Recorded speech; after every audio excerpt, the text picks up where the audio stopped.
পুরাটা তুলো, দুইজনেই তুলো। আচ্ছা, এটা তুললাম, তোলার পরে নিয়ম হলো প্রথমে দিব শিফট, তারপরে দিব সলভ, আর তারপরে এখানে দিব ইকুয়াল।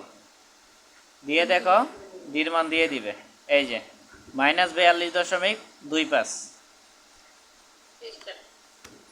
তাইলে আমরা লিখবো 42.25 সেন্টিমিটার। এখন কার্যকরী গভীরতা বেশি ধরলে সমস্যা নাই, এই জন্য আমরা 43 সেন্টিমিটার ধরে নিলাম। এরপরে ধরে নিব যে কভারিং 6 সেন্টিমিটার। তাহলে মোট গভীরতা ইকুয়াল কি, কার্যকরী গভীরতা 43 যোগ হলো কভারিং মানে 6, হিসাব করলে 49 সেন্টিমিটার। হ্যাঁ বলো।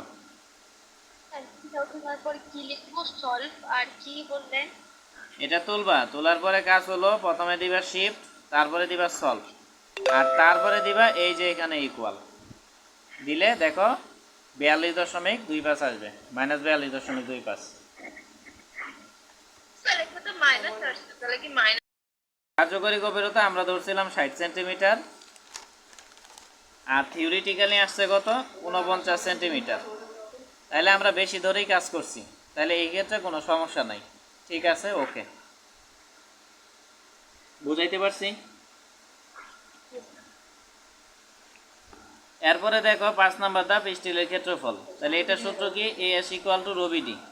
তাহলে রো এর মান আমরা 4 নাম্বার ধাপে পাইলাম কত, 0.026, আর বি এর মান তো আমরা প্রথমেই বের করছি 30, আর ডি এর মান আমরা কত বের করলাম একটু আগে, 43, এই জন্য 43 নিলাম। তাহলে এটা ক্যালকুলেটরে হিসাব করলে 33.54 সেন্টিমিটার স্কোয়ার আসবে। তাহলে বলো এটা বুঝছো কিনা।